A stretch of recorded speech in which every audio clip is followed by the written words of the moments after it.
warahmatullahi wabarakatuh. Hello everybody, welcome back to our Prakarya class with me, Ma'am Sarah. To continue our lesson, please check this out.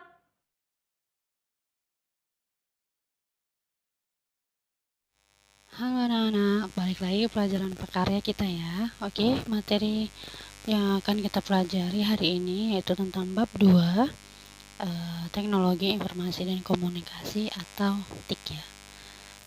Ya, oke, langsung saja kita masuk ke materinya.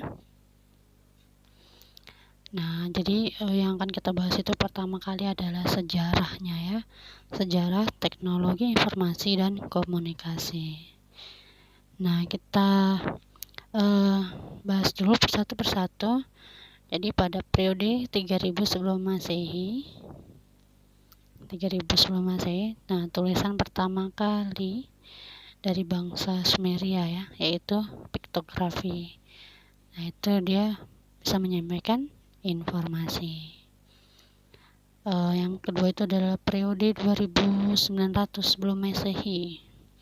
Di situ ada bangsa Mesir kuno menggunakan huruf hieroglif. Nah, di sini juga terdapat informasi gitu ya melalui tulisan-tulisan. Selanjutnya periode 500 sebelum Masehi, masyarakat Mesir di sekitar Sungai Nil ya menggunakan media dari serat pohon papirus itu untuk informasi juga supaya dia bisa berkomunikasi. Lanjut periode 105 Masehi ya. Bangsa Cina itu menemukan kertas dan sistem stempel. Nah, disitulah baru kita kenal kertas ya. Baru pertama kali Cina menemukan kertas dan sistem stempel. Lanjut, yang B itu kita masuk ke media penghantar komunikasi. Ya, seperti yang minggu lalu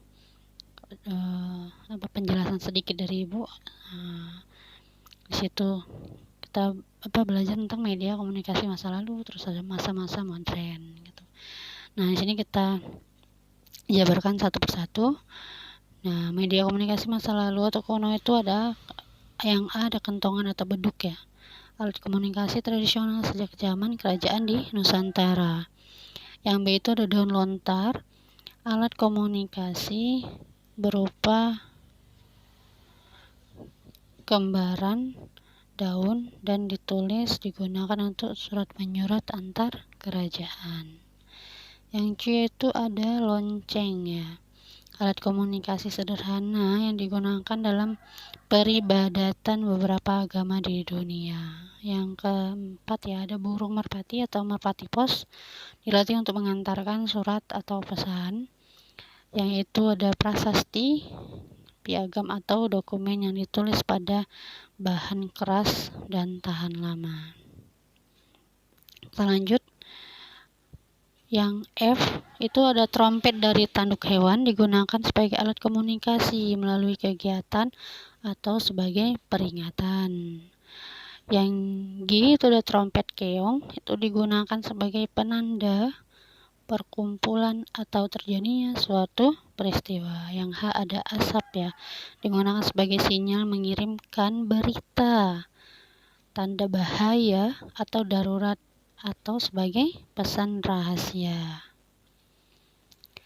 Yang ke berapa nih? Iya, serat papirus tadi sebagai media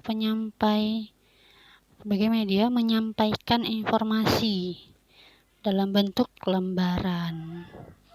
J itu ada piktografi, berupa simbol-simbol yang apabila disusun bisa menjadi kata atau kalimat atau bahasa yang memiliki makna tertentu.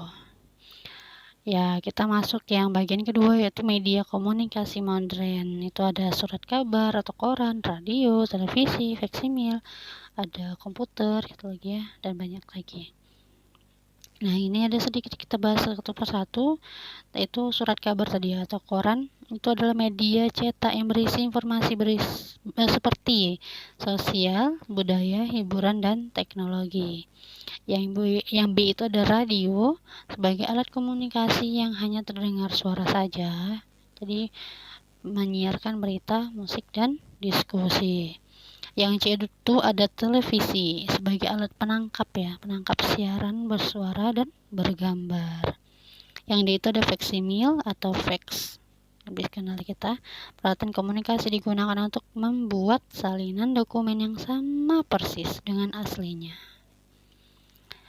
Yang E